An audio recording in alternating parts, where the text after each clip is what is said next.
बिस्मिल्लाहिर्रहमानिर्रहीम। आज के सेशन में हम रिक्वायरमेंट वैलिडेशन के ऊपर बात करेंगे और हम देखेंगे कि जो डिफरेंट हमारे पास टेक्निक्स हैं रिक्वायरमेंट वैलिडेशन के लिए। हमने लास्ट सेशन में रिक्वायरमेंट्स रिव्यूज़ पे बात की कि रिक्वायरमेंट रिव्यूज़ हमारे पास किस तरह से रिव्यू किया जाता है रिक्वायरमेंट्स को। और आज हम बात करेंगे रिव्यू चेकलिस्ट के ऊपर कि रिव्यू चेकलिस्ट जो है वो किस तरह से बनाई जाती है और उसके अंदर कौन कौन से आइटम हो सकते हैं। तो रिव्यू चेकलिस्ट के अंदर हमारे पास जो पहला आइटम हो सकता है वो हमारे पास है अंडरस्टैंडेबिलिटी। अंडरस्टैंडेबिलिटी हमारे पास रिव्यू चेकलिस्ट के अंदर हो सकती है। ये एट्रीब्यूट चेक किया जा सकता है, क्वालिटी एट्रीब्यूट, कि हमारे पास जो रिक्वायरमेंट डॉक्यूमेंट है क्या वो रीडर जो है उसको इजीली अंडरस्टैंड कर सकते हैं कि नहीं, और क्या वो ये समझ सकते हैं कि जो रिक्वायरमेंट है उसका मतलब क्या है। तो ये हमारे पास अंडरस्टैंडेबिलिटी में आ जाता है। दूसरा हमारे पास है रिडंडेंसी, कि इस रिव्यू चेकलिस्ट में बेसिकली ये देखा जाता है रिक्वायरमेंट्स के अंदर कि ये रिक्वायरमेंट के अंदर जो इंफॉर्मेशन है क्या वो उसकी ज़रूरत है कि नहीं, या और ये देखा जाता है कि ये रिक्वायरमेंट डॉक्यूमेंट के अंदर ये इंफॉर्मेशन जो है रिपीट तो नहीं हुई है। तो इस तरह से इससे रिडंडेंसी का पता चलता है। इसी तरह से फिर नेक्स्ट आ जाती है हमारे पास कंप्लीटनेस। तो इस के अंदर देखा जाता है कि आपके पास जो रिक्वायरमेंट डॉक्यूमेंट के अंदर जो रिक्वायरमेंट्स है क्या वो रिक्वायरमेंट्स जो हैं वो कंप्लीट हैं हर लिहाज से, उसके अंदर कोई इंफॉर्मेशन मिसिंग तो नहीं है। जब उस रिक्वायरमेंट को यूज़ करके जो डेवलपर्स हैं वो जब सर्विसेज इम्प्लीमेंट करेंगे तो क्या वो उसके अंदर जो इंफॉर्मेशन रिक्वायर्ड है वो उस रिक्वायरमेंट की डिस्क्रिप्शन में मौजूद है कि नहीं। तो अगर ये मौजूद है तो इसका मतलब है कि वो कंप्लीट है। उसके बाद आ जाती है हमारे पास एम्बिगिटी। तो इसके अंदर बेसिकली ये देखा जाता है कि रिक्वायरमेंट की जो डिस्क्रिप्शन है जिस तरह उसको डिफ़ाइन किया गया है क्या वो इस तरह से है कि उसको आसानी से समझा जा सकता है और उसके अंदर कोई कंफ्यूजन नहीं क्रिएट हो रही। मतलब जो डिफरेंट यूज़र है उसको रीड करते हैं तो उसके अंदर कोई इस तरह के अल्फाज तो इस्तेमाल नहीं हुए जिससे मल्टीपल इंटरप्रिटेशन हो सकती है। मतलब एक यूज़र उसकी एक तरह से इंटरप्रिटेशन करे और दूसरा यूज़र उसकी इंटरप्रिटेशन डिफरेंट कर सकता है। तो अगर इस तरह की बात है तो इसका मतलब है कि आपकी रिक्वायरमेंट एम्बिगुअस है। तो इसमें अक्सर हमारे पास जो क्वालिटी एट्रीब्यूट्स आ जाते हैं, यूज़बिलिटी की बात आ जाती है या परफॉर्मेंस की सिस्टम की बात आ जाती है, तो इस तरह के जो क्वालिटी एट्रीब्यूट्स है इसमें अक्सर औकात इस तरह के इशूज़ आ सकते हैं कि वो रिक्वायरमेंट्स जो है वो एम्बिगुअस हो। उसके बाद जो आ जाती है कंसिस्टेंसी, कि हमारे पास जो रिक्वायरमेंट डॉक्यूमेंट के अंदर डिफरेंट रिक्वायरमेंट्स यहाँ वो डिस्क्राइब की गई हैं क्या उनके आपस में कोई कॉन्फ्लिक्ट या कंट्राडिक्शन तो नहीं है। अगर इन डिफरेंट रिक्वायरमेंट जो हैं उनके दरमियान कंट्राडिक्शन है तो वो ओवरऑल जो है वो सिस्टम की जो है वो जो उसको अफेक्ट करेंगी बैडली। किस तरह से कि अगर उसमें कंट्राडिक्शन है तो फिर वो उसको इम्प्लीमेंट किस तरह से किया जाएगा, क्योंकि अगर एक ही सर्विसेज एक ही एक जगह पे रिक्वायरमेंट में सिस्टम का रिस्पॉन्स टाइम 2 मिली सेकेंड जो है फॉर एग्जांपल वो मांगा गया और दूसरी जगह पे 5 मिली सेकेंड, तो इसमें से कौन सी जो है इसको इम्प्लीमेंट किया जाएगा, तो ये इशू होगा। इसी तरह से ऑर्गेनाइजेशन की बात आ जाती है। इसमें हमारे पास जो रिक्वायरमेंट डॉक्यूमेंट है उसको इस तरह से स्ट्रक्चर होना चाहिए कि आपकी जो जो रिक्वायरमेंट्स हैं सारी ऑर्गेनाइज हो। हर जो जो रिक्वायरमेंट्स एक दूसरे पे डिपेंड करती है उनको एक ही सेक्शन में होना चाहिए। तो ये फ़ायदा होगा कि जब रिक्वायरमेंट्स के अंदर चेंज आएगी, रिक्वायरमेंट्स को मैनेज करना पड़ेगा, तो उस टाइम के ऊपर पूरे डॉक्यूमेंट को सर्च नहीं करना पड़ेगा, बल्कि एक जो रिक्वायरमेंट्स एक दूसरे पे डिपेंडेंट हैं वो ग्रुप होंगी, वहीं पे जो है उनको उसके अंदर चेंजेस कर ली जाएंगी। और अगर इस तरह से नहीं है तो फिर हो सकता है कि उसके लिए पूरा डॉक्यूमेंट जो है उसको रिव्यू करना पड़े, और इससे हमारे पास जो रिक्वायरमेंट्स हैं वो इनकंसिस्टेंट भी हो सकती हैं। अगर के जो रिक्वायरमेंट्स हैं उनको, जो अफेक्टेड रिक्वायरमेंट्स हैं उनको चेंज ना किया जाए, तो इससे हो सकता है कि हमारी रिक्वायरमेंट्स जो है वो इनकंसिस्टेंट हो जाए। फिर हमारे पास आ जाता है कन्फर्मेंस टू स्टैंडर्ड्स। इसके अंदर बेसिकली जो रिक्वायरमेंट्स हैं उसके अंदर ये चीज़ कि क्या वो जो डिफाइंड स्टैंडर्ड्स हैं उस ऑर्गेनाइजेशन के अंदर, तो क्या वो उसके मुताबिक है वो डॉक्यूमेंट। तो वो इसको इसको चेक करना, तो ये अगर इस तरह से है तो उसका मतलब है कि उस डॉक्यूमेंट को के अंदर उसको रिव्यू करना और उसको एनालाइज करना आसान होगा, क्योंकि डिफरेंट स्टैंडर्ड जो हैं फॉलो किए जाते हैं रिक्वायरमेंट को। जो फॉर एग्जांपल रिक्वायरमेंट डॉक्यूमेंट को फॉर्मेट करने के लिए उसके डिफरेंट सेक्शंस हैं, तो इस वजह से ये भी एक हमारे पास एक चेकलिस्ट आइटम हो सकता है। उसके बाद आ जाती है ट्रेसिबिलिटी। ट्रेसिबिलिटी का मतलब ये है कि हमारे पास जो रिक्वायरमेंट्स हैं क्या वो उसको आइडेंटिफाई किया जा सकता है, और क्या इस चीज़ को ट्रेस किया जा सकता है कि ये रिक्वायरमेंट जो है ये किस स्टेक होल्डर ने ये रिक्वायरमेंट जो है उसको स्पेसिफाई किया है, या किसी फॉर एग्जांपल इसके लिए कोई और अगर जस्टिफिकेशन है तो वो भी इसके अंदर होनी चाहिए। और अगर कोई इस तरह की रिक्वायरमेंट है कि उसको ट्रेस नहीं किया जा सकता, तो इससे हमारे पास ट्रेसेबिलिटी के जो एट्रीब्यूट है वो अफेक्ट होता है। अब हम देख लेते हैं कि हमारे पास जो हमने ये क्वालिटी एट्रीब्यूट्स देखे, तो ये इसको हम किस तरह से कौन कौन से जो चेकलिस्ट क्वेश्चन जो हैं वो इससे अफेक्ट होंगे, या किस तरह के क्वेश्चन जो है किए जा सकते हैं जिससे इन क्वालिटी एट्रीब्यूट्स के बारे में मालूम हो सकता है। फॉर एग्जांपल हमारे पास हम इस तरह से ये हमारे पास चेकलिस्ट क्वेश्चन हो सकता है कि is each requirement uniquely identified. तो अगर ये क्वेश्चन जो है, अगर हमारे पास जो रिक्वायरमेंट है उसको आंसर करती है, तो इसका मतलब ये है कि जब हमारे पास हर रिक्वायरमेंट जो है वो यूनिकली आइडेंटिफाई होगी, तो हमारे पास उसके अंदर ट्रेसिबिलिटी जो है वो की जा सकेगी कि वो किस वजह से वो रिक्वायरमेंट जो है वो उसको रिक्वायरमेंट डॉक्यूमेंट का हिस्सा बनाया गया है। और दूसरा इसका मतलब ये है कि जो रिक्वायरमेंट डॉक्यूमेंट है वो उसकी कन्फॉर्मेंस टू स्टैंडर्ड की जो एट्रीब्यूट है वो भी मौजूद है। इसी तरह से दूसरा हम इस तरह से क्वेश्चन हो सकता है, are specialized terms defined in the glossary. तो इससे ये हो सकता है, अगर ये क्वेश्चन पूछा जाए किसी रिक्वायरमेंट से और अगर इसका आंसर यस में है, तो इसका मतलब ये है कि अगर जो टर्मिनोलॉजीज़ हैं वो डिफाइंड हैं ग्लॉसरी में, तो इसका मतलब है कि रिक्वायरमेंट्स की अंडरस्टैंडेबिलिटी जो है वो ज़्यादा अच्छी है, उसको अच्छी तरह से अंडरस्टैंड किया जा सकता है। और अगर वो डिफाइंड नहीं है तो इसका मतलब है कि हमारे पास जो रिक्वायरमेंट्स हैं उनको अंडरस्टैंड करना मुश्किल होगा रीडर के लिए।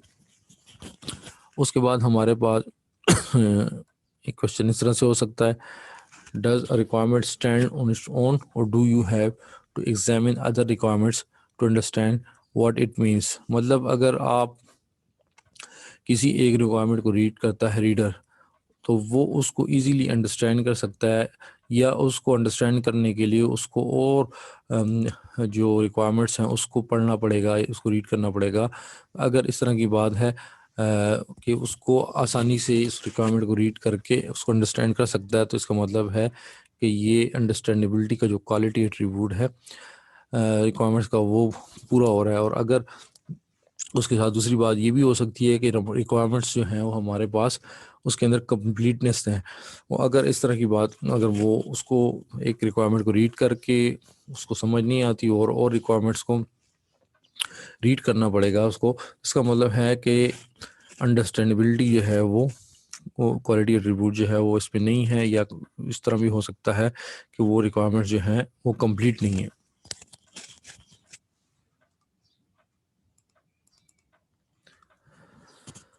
इसके बाद इस तरह से हमारे पास भी हो सकता है question, do individual requirement use the term consistently, कि हमारे पास जो रिक्वायरमेंट्स डॉक्यूमेंट के अंदर रिक्वायरमेंट्स स्पेसिफाई की गई हैं, क्या उनके अंदर डिफरेंट रिक्वायरमेंट्स के अंदर जो टर्मिनोलॉजीज हैं उनका यूज़ जो है वो कंसिस्टेंट है।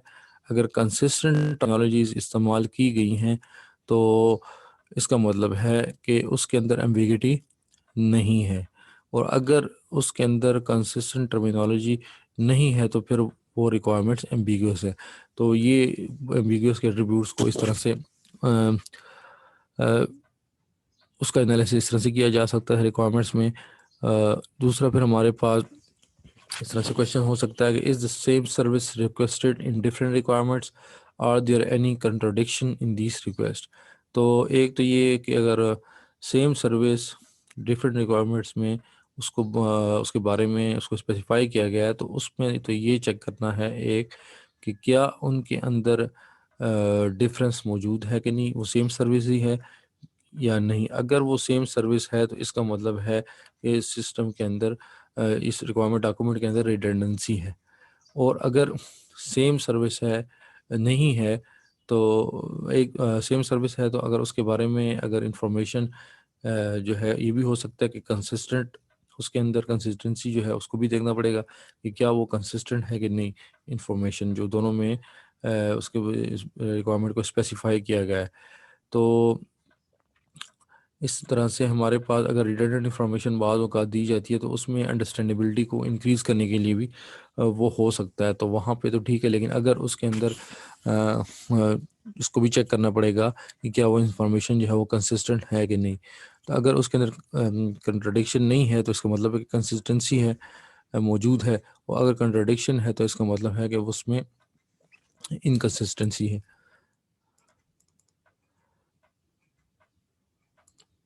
हमारे पास कंप्लीटनेस को चेक करने के लिए फिर इस तरह से क्वेश्चन हो सकता है, if a requirement make reference to some other facilities are these describe elsewhere in the document.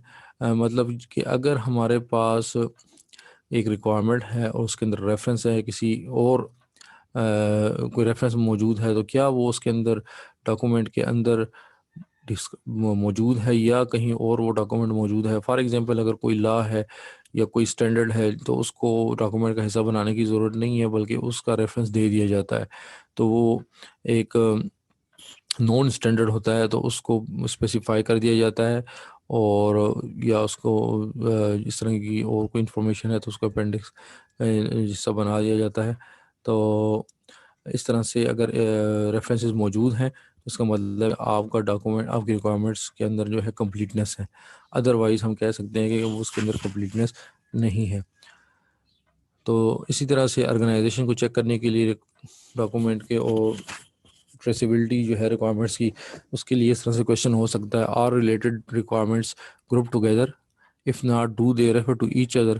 तो अगर हमारे पास रिक्वायरमेंट्स जो है उनका उनको ग्रुपिंग की गई है तो इसका मतलब है कि ये अच्छी तरह से ऑर्गेनाइज हैं और उसकी ट्रेसेबिलिटी भी हो सकती है। मतलब उसको ट्रेस किया जा सकता है। और अगर हमारे पास उसके अंदर ऑर्गेनाइजेशन फॉर एग्जांपल ग्रुप नहीं है तो उसके अंदर रेफरेंसेस मौजूद हैं। अगर रेफरेंसेस मौजूद हैं तो फिर भी उसको ट्रेस किया जा सकता है, और अगर रेफरेंसेस मौजूद नहीं हैं तो फिर उसकी ट्रेसेबिलिटी अफेक्ट होगी। और अगर हमारे पास वो अच्छी तरह से रिक्वायरमेंट्स जो हैं वो जो एक दूसरे पे डिपेंडेंट हैं, वो ग्रुप नहीं है, तो हम कह सकते हैं कि हमारे पास जो ऑर्गेनाइजेशन है डॉक्यूमेंट की वो अच्छी नहीं है।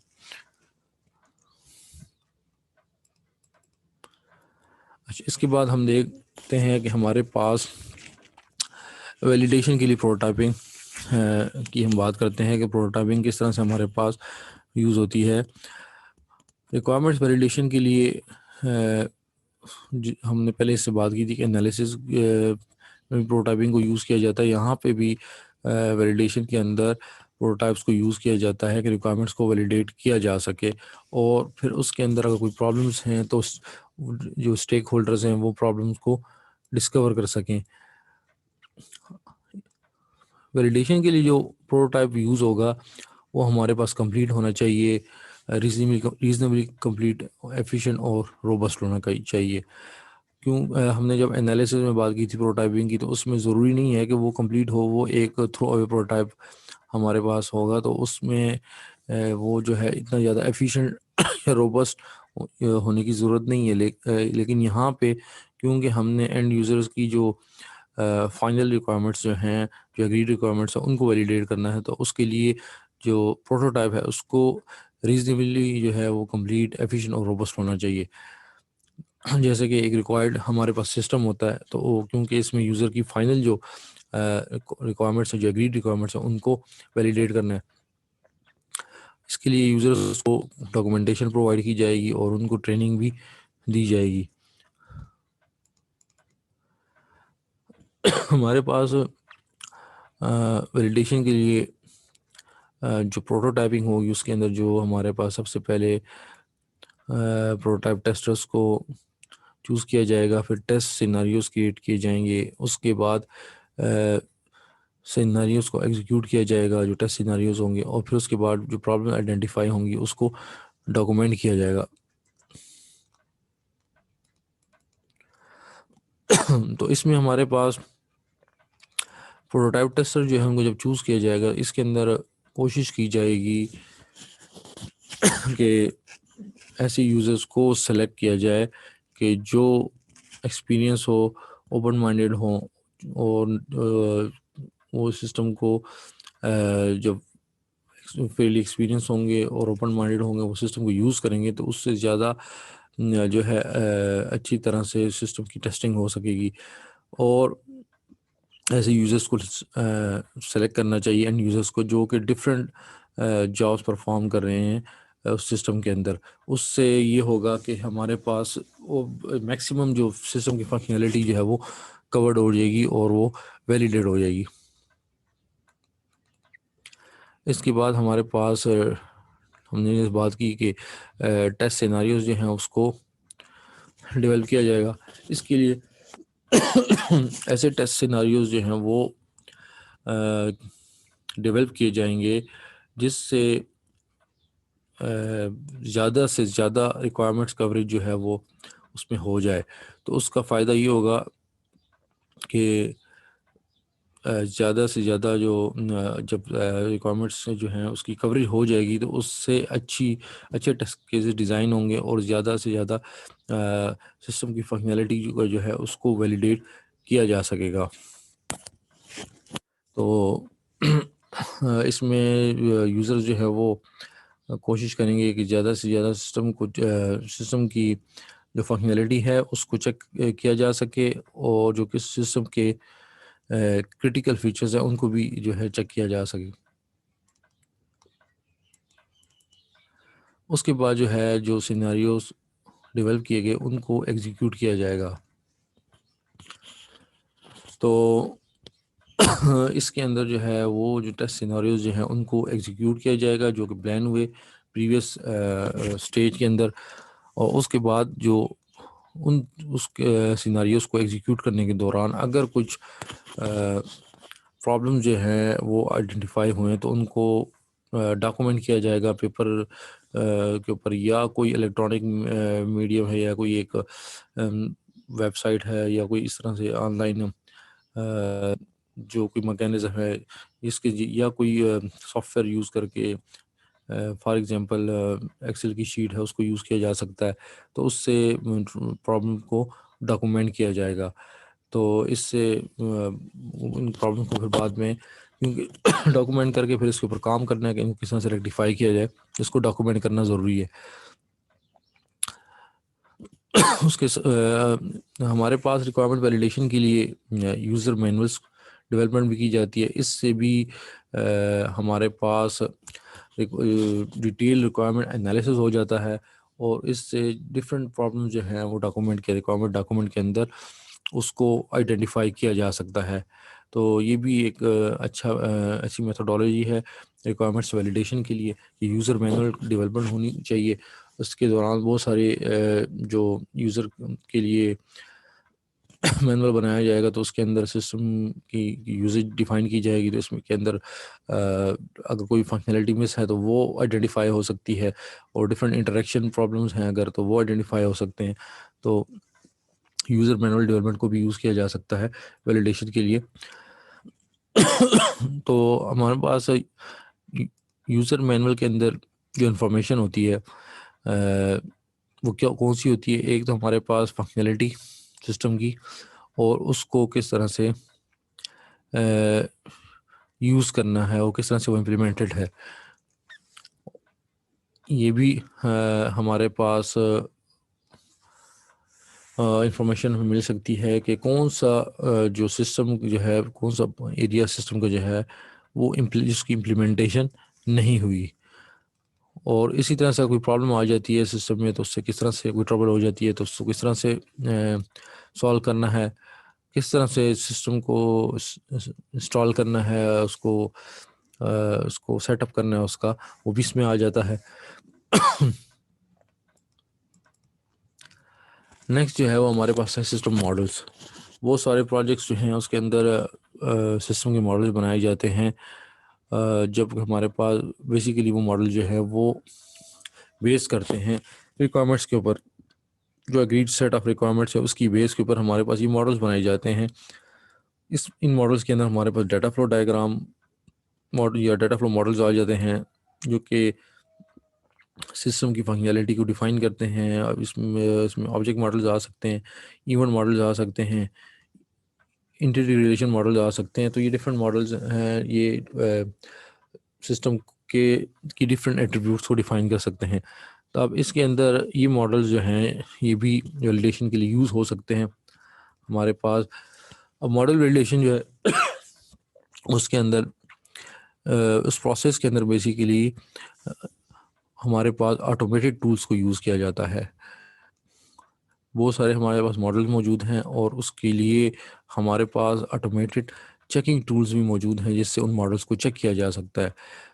और पैराफ्रेजिंग जो है मॉडल की करके उसको भी, वो भी एक इफ़ेक्टिव टेक्निक है जिससे मॉडल को उसको चेंज किया जाता है। एक उसके अंदर जो डिफ़ाइन की गई जो फंक्शनैलिटी या सिस्टम के एस्पेक्ट्स उसको डिफरेंट टेक्स्ट में कन्वर्ट किया जाता है और फिर उसको चेक किया जा सकता है। हमारे पास मॉडल वैलिडेशन के ऑब्जेक्टिव्स क्या हैं? सबसे पहला ऑब्जेक्टिव तो ये है हमारे पास कि इस चीज़ को डिमॉन्स्ट्रेट करना कि मॉडल हमारे पास हर एक मॉडल जो है वो कंसिस्टेंट है। और अगर हमारे पास डिफरेंट मॉडल्स मौजूद हैं तो वो इंटरनली भी कंसिस्टेंट है, और अगर वो किसी और मॉडल के साथ मतलब एक्सटर्नली किसी और मॉडल के साथ कम्युनिकेशन कर रहे हैं तो डिफरेंट मॉडल जो है वो भी कंसिस्टेंट है।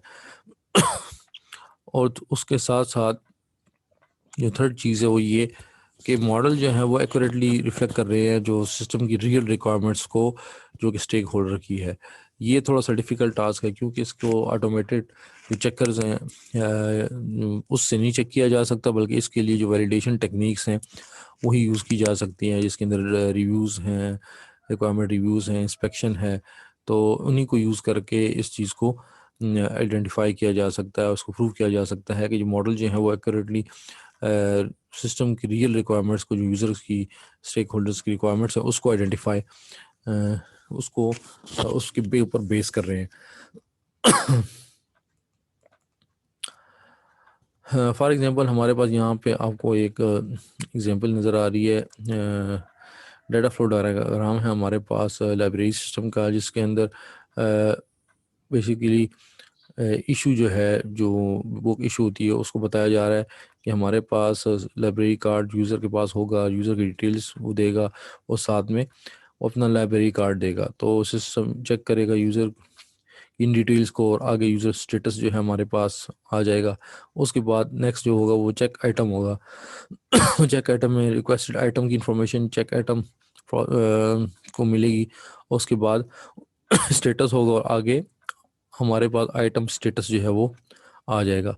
अब आइटम स्टेटस जब आ जाएगा तो वो आगे जो नेक्स्ट है फेज़ उसमें आइटम इशू हो रहा है। अब इसमें अगर आप देखें तो हमारे पास आउटपुट जो है वो क्या है, इशूड आइटम और अपडेट डिटेल, जो उसकी डिटेल्स हैं उसको अपडेट किया जा रहा है। लेकिन आप देखें तो यहाँ पे इशू आइटम जो है इसमें कोई इनपुट नहीं है। तो अब ये हमारे पास एक मॉडल है, लेकिन इसको रीडर अगर देखेगा तो आसानी से यहाँ पे प्रॉब्लम को आइडेंटिफाई नहीं कर सकता। अब इसके लिए हम ये कर सकते हैं कि इसको कन्वर्ट किया जाए, पैराफ्रेजिंग की जाए। तो जब हम इसकी डिस्क्रिप्शन को देखते हैं तो इसमें अगर आप देखें तो ये पहले चेक यूज़र, ठीक है, उसमें इनपुट्स भी मौजूद हैं, ट्रांसफॉर्मेशन फंक्शंस भी हैं, आउटपुट भी हमारे पास जनरेट हो रही है, ठीक है, कंट्रोल इन्फॉर्मेशन भी। चेक आइटम जो है उसमें भी हमारे पास इनपुट भी मौजूद है, ट्रांसफॉर्मेशन फंक्शन भी डिफाइंड है, आउटपुट्स भी हैं, ठीक है, सारी चीज़ें। अब थर्ड जो है, अगर इशू आइटम को देखें तो इसके अंदर हमारे पास इनपुट जो है वो यहाँ पे मिसिंग है। तो अब जब हमने इस मॉडल को फ्रेज डिस्क्रिप्शन दी इसकी यहाँ पे, तो इसमें आइडेंटिफाई हो गया कि यहाँ पे इसके अंदर जो प्रॉब्लम है वो ये है कि इसमें इनपुट डिफाइंड नहीं है।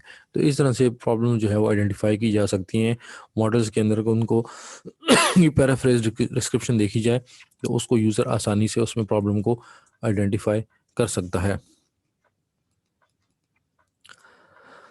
जो नेक्स्ट जो है वो हमारे पास आ जाती है रिक्वायरमेंट टेस्टिंग, जिसके ज़रिए से वैलिडेट किया जा सकता है रिक्वायरमेंट को।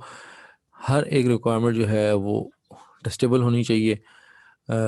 मतलब उसको ये पॉसिबल होना चाहिए कि उसके लिए टेस्ट केस डिफ़ाइन किया जा सके।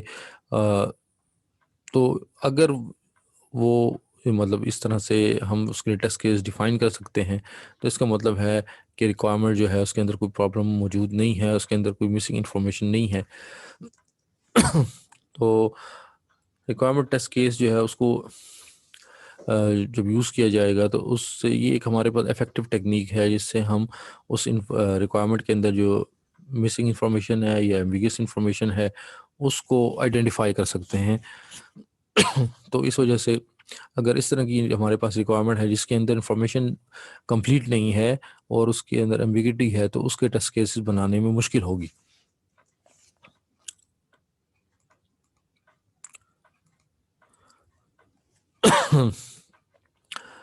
तो टेस्ट रिक्वायरमेंट टेस्टिंग के अंदर हमारे पास ये है कि हमने हर एक रिक्वायरमेंट, फंक्शनल रिक्वायरमेंट जो है उसके साथ एक एसोसिएटेड टेस्ट होना चाहिए। टेस्ट केस जो है उसकी डेफिनेशन क्या है कि हमारे पास रिक्वायरमेंट को चेक करने के लिए कौन सा जो यूजेज सिनारियो जो है उसको यूज़ किया जा सकता है। क्या उस रिक्वायरमेंट के अंदर इतनी जो है इंफॉर्मेशन मौजूद है कि उससे टेस्ट को डिफ़ाइन किया जा सके। दूसरा ये कि क्या ये पॉसिबल है कि उस रिक्वायरमेंट को टेस्ट करने के लिए सिंगल या मल्टीपल टेस्ट केसेस जो हैं रिक्वायर्ड हैं। क्या उसके लिए एक रिक्वायरमेंट टेस्ट केस की ज़रूरत है, क्या उसके लिए मल्टीपल टेस्ट केसेस की ज़रूरत है। क्या रिक्वायरमेंट जो है उसको अ, उसके लिए टेस्ट केसेस डिफ़ाइन किए जा सकते हैं जिससे जो है हमारे पास टेस्ट केसेस को मतलब उसको इस तरह से डिफ़ाइन किया जा सकता है इस रिक्वायरमेंट को कि उससे टेस्ट केसेस जो है आसानी से बन सके। तो इस तरह से जो है हमारे पास प्रॉब्लम आइडेंटिफाई हो सकती है। फॉर एग्जांपल अगर उसके अंदर उस रिक्वायरमेंट को इस तरह से रीस्टेट किया जाए कि उससे रिक्वायरमेंट जो टेस्ट केसेस हैं वो आसानी से बनाए जा सकते हैं कि नहीं। अगर बनाए जा सकते हैं तो इट मीन्स कि वो उसके अंदर प्रॉब्लम नहीं है। और अगर इस तरह नहीं है तो अगर उसको नहीं इस तरह से रीस्टेट किया जा सकता तो इसका मतलब है कि वो रिक्वायरमेंट जो है वो कम, उसके अंदर एम्बिगिटी है या वो उसके अंदर इनफ इंफॉर्मेशन नहीं है। हमारे पास जो रिक्वायरमेंट्स टेस्ट करना जो है उनको मुश्किल होता है, हार्ड टू टेस्ट रिक्वायरमेंट जो है वो सिस्टम रिक्वायरमेंट्स हैं। फॉर एग्जांपल हम बात करते हैं यूजिबिलिटी की, तो यूजिबिलिटी जो है वो उसको टेस्ट करना काफ़ी मुश्किल हो जाता है, क्योंकि इस किस्म की रिक्वायरमेंट्स जो हैं उसके लिए किस तरह से टेस्ट केसेस डिफ़ाइन किए जाएंगे। ये भी एक चैलेंज है। इसी तरह से हमारे पास एक्सक्लूसिव रिक्वायरमेंट्स हैं, और कुछ नॉन फंक्शनल रिक्वायरमेंट्स हैं, वो भी इसी में आ जाती हैं। जैसे हमने बात की, हमारे पास सिस्टम रिक्वायरमेंट्स जो हैं उनको टेस्ट करना मुश्किल होता है। फॉर एग्जांपल, हमने बात की यूजिबिलिटी की, तो अब ये यूजिबिलिटी ऐसी हमारे पास रिक्वायरमेंट है, किसी भी रिक्वायरमेंट की यूजिबिलिटी को, ओवरऑल सिस्टम की यूजिबिलिटी को चेक करना। यूजिबिलिटी जो है एक ऐसा क्वालिटी एट्रीब्यूट है जिसको, जो कि बेसिकली पूरे सिस्टम पे डिपेंड करता है, किसी एक फंक्शनैलिटी जो है पे डिपेंड नहीं करता। तो किसी एक फंक्शनल रिक्वायरमेंट पे ये डिपेंड नहीं करता, तो इसी वजह से इस किस्म के जो एट्रीब्यूट है उसको चेक करना मुश्किल हो जाता है। इसके लिए किस तरह से टेस्ट केस, क्योंकि हाँ, जो टेस्ट केसेस डिफाइन किए जाते हैं वो किसी एक फंक्शनल रिक्वायरमेंट की बेस के ऊपर किए जाते हैं, लेकिन ये जो यूजिबिलिटी है इसके लिए ओवरऑल बेसिकली सिस्टम पे डिपेंड करता है। तो इसमें सारी फंक्शनैलिटी सिस्टम की इन्वॉल्व है। तो इस किस्म के जो रिक्वायरमेंट्स हैं उनको टेस्ट करना ये मुश्किल हो जाता है। इसी तरह से हमारे पास एक्सक्लूसिव रिक्वायरमेंट्स हैं। इनमें हमारे पास वो रिक्वायरमेंट्स आ जाती हैं जिसके अंदर जो कि सिस्टम किसी बिहेवियर को एक्सक्लूड करती है। फॉर एग्जांपल, हम बात करते हैं कि एक ऐसी रिक्वायरमेंट की बात करते हैं जिसके अंदर, फॉर एग्जांपल, यहाँ पे वो रिक्वायरमेंट है कि system failures must never corrupt system database. अगर इस तरह की रिक्वायरमेंट है जिसके अंदर ये बात है कि भाई जो सिस्टम जो है वो जब फेल हो जाता है तो उससे डेटाबेस जो है उसको करप्ट नहीं होना चाहिए। अब ये डेटाबेस की जो बात हुई है, ये एक एक्सटर्नल कंपोनेंट है, तो इसको चेक करना जो है वो ये थोड़ा सा डिफिकल्ट होगा, या इसके टेस्ट केसेस डिफाइन करना जो कि इस रिक्वायरमेंट को चेक करें, ये थोड़ा सा डिफिकल्ट होगा। इसी तरह से हमारे पास आ जाती है कुछ ऐसी नॉन फंक्शनल रिक्वायरमेंट्स हैं जिनको चेक करना भी मुश्किल है। फॉर एग्जांपल, अगर बात की जाती है कि सिस्टम की रिलायबिलिटी की, तो सिस्टम की रिलायबिलिटी को चेक करने के लिए बहुत बड़ा जो है उस डाटा सेट की ज़रूरत होगी। हमारे पास जो उसके लिए टेस्ट केसेस हमने डिफाइन करना है, तो उसके लिए जो डाटा होना चाहिए, ज़्यादा होना चाहिए कि सिस्टम रिलायबल है, कि वो अगर हमारे पास ज़्यादा ट्रांजैक्शंस की जाए या ज़्यादा डाटा स्टोर किया जाए, तो इस किस्म की टेस्ट केसेस जो कि इस किस्म की नॉन फंक्शनल रिक्वायरमेंट्स को टेस्ट कर सकें, इसको डेवलप करना ये मुश्किल होगा।